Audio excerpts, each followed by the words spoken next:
so this is my review of using the hybrid chiller. I'm gonna do what I normally do and do the capsules.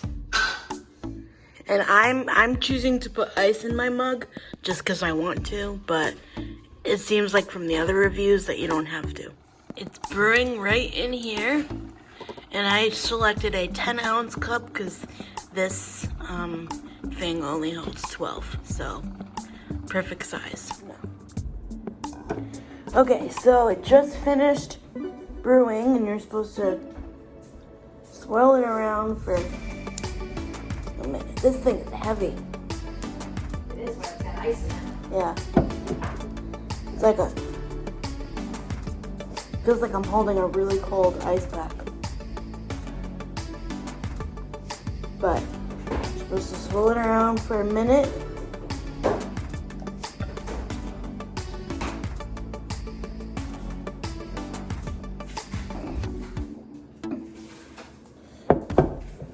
And then you're supposed to let it.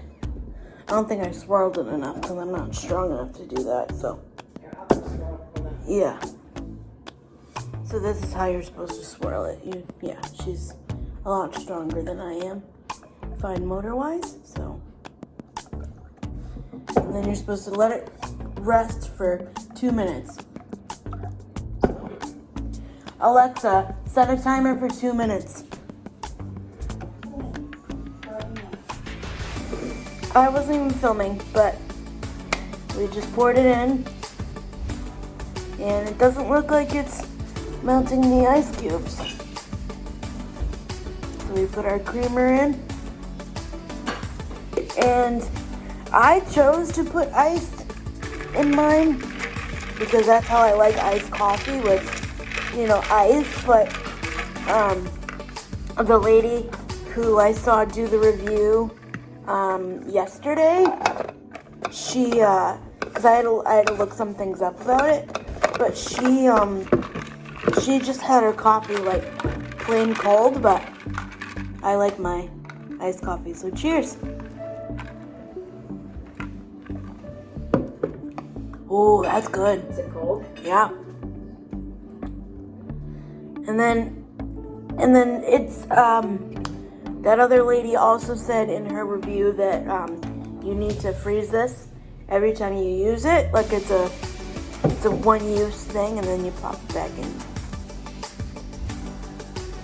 So yeah, I give it a good. It's good, and it was quick, and it didn't need to go in the fridge or anything. It was already done.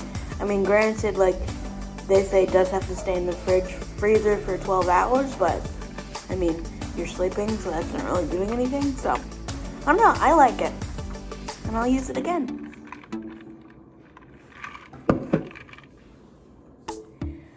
So I would say, to wrap this coffee review up, I do think it was worth the price because it did make my coffee extremely cold and very delicious. Some of the other complaints that I've seen is that it's a one-time use thing, like that you have to like refreeze it when you want to use it again, because if you were to brew it again, then the hot coffee would melt the ice type of thing.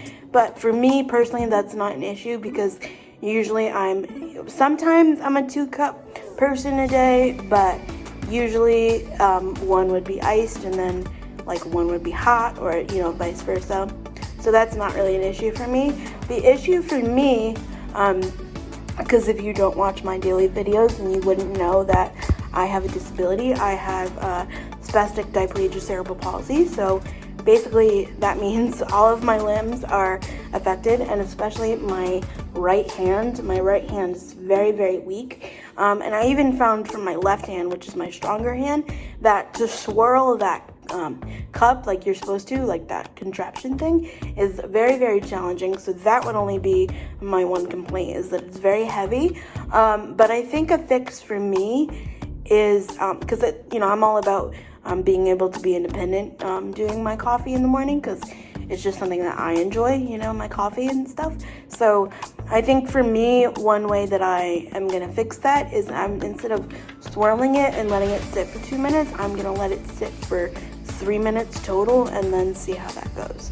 Because even if it's just a little bit watered down, like the fact that there's something that could like chill your iced coffee in 30 seconds or whatever, or a minute, is amazing to me. Everything has its drawbacks and, you know, whatever. But if there's a product out there that can do what this says it does, and so far it does, then that's great. So anyway, thank you so much for watching, and I'll see you tomorrow. Bye.